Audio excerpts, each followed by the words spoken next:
Good people, what is going on? Another episode of the All Go podcast. I'm your host, Desmond. Thank you so much for tuning in. Today, I want to talk about the Detroit Lions. They are coming off a big win, as a lot of people have talked about. Beat the Vikings 34-23. And there's been some cool talk of the Lions on a lot of these national shows that we typically, if you're a Lions fan, we usually don't get that. So to see a Skip and Shannon, kind of first take, NFL Live, like these shows actually talk about the Lions. It's kind of pretty cool. It's exciting.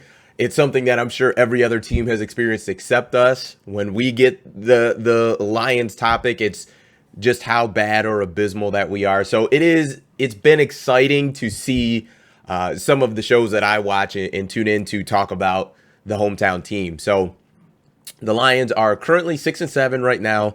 They have a trip to the Meadowlands to play the New York Jets. I think it's the Meadowlands they play at.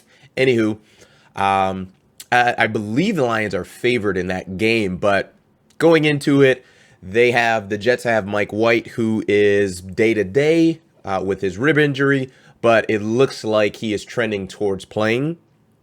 And Zach Wilson, who was their number 2 pick last year in the draft, is the QB2. He's the backup. It'll be interesting to see what happens there. The main thing that I am hoping that Aaron Glenn is doing is game planning, not only for Mike White, but also for Zach Wilson. With a rib injury, you just never know. It only takes one hit, number one, to get a rib injury, and especially to aggravate an already had existing injury. So I'm hoping that they are game planning for both of those QBs, because if you knock Mike White out the game and Zach Wilson comes in, you've got to make sure you're aware of his running ability. He actually runs a little bit too much for basically his coach's liking. He needs to do a much better job as far as reading the defense, etc. But nonetheless, the last thing you want as a defensive coordinator is to play really well in the first quarter and a half, knock Mike White out of the game, and then Zach Wilson, slices up your defense by just running around because you're just not aware of his running ability. I don't think that'll happen, but it's the NFL. You got to be ready for any and everything. I think the Lions should win this game. I mean, it's of course I'm a homer, so that does change things a bit. But I just think with the way that the offense has been playing, especially Jared Goff, the quarterback, DJ Chark is now back healthy. Amon-Ra St. Brown has just been Mr. Consistency. It's odd, but he is just always open, and he always catches the football. He's been terrific. We had Jameson Williams getting his first catch, his first touchdown last week as well. So as an offense, I think we're doing a pretty good job, especially throwing the football.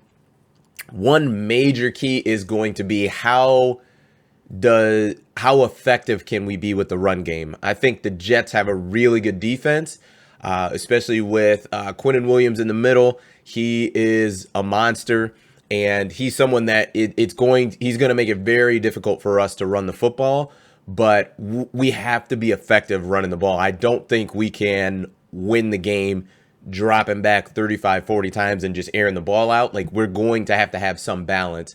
So that'll be important to see how we handle that. DeAndre Swift has just been so up and down since he's been back from injury. There are some plays where he looks explosive and he looks like that running back that everyone is excited about. And then there's other times where he just looks like he's not absolutely dialed into what's going on in the game. Jamal Williams has been pretty consistent. So it'll be interesting to see offensively how we attack the Jets. I think they are limited offensively. I don't see them scoring more than 21 to 24 points in the game. And if the defense plays well, I think we can hold them to even lower than that.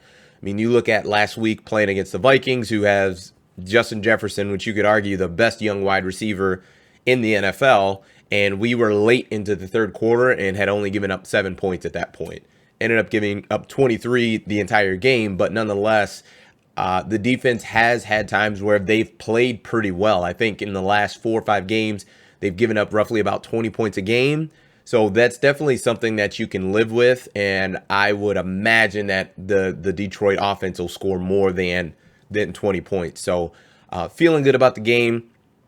The most important thing I think is going to be red zone play calling, making sure we are putting pressure on the defense and we're cashing in those red zone trips as touchdowns and not field goals. That's a good way to get yourself beat, and it's a good way to let a team that you are better than hang around and get some confidence. So we'll see what happens. I'm excited. I am going to go with the score prediction of Lions 31, Jets 21, and hopefully a Lions win that would get us to 7-7.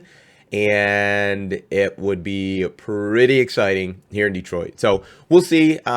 If you would be so kind, please like and subscribe. Greatly appreciate it. Talk all things NFL football, college football. And once basketball season really gets rolling and football season is done, we'll talk a little basketball as well. So thanks so much. I appreciate it. Peace.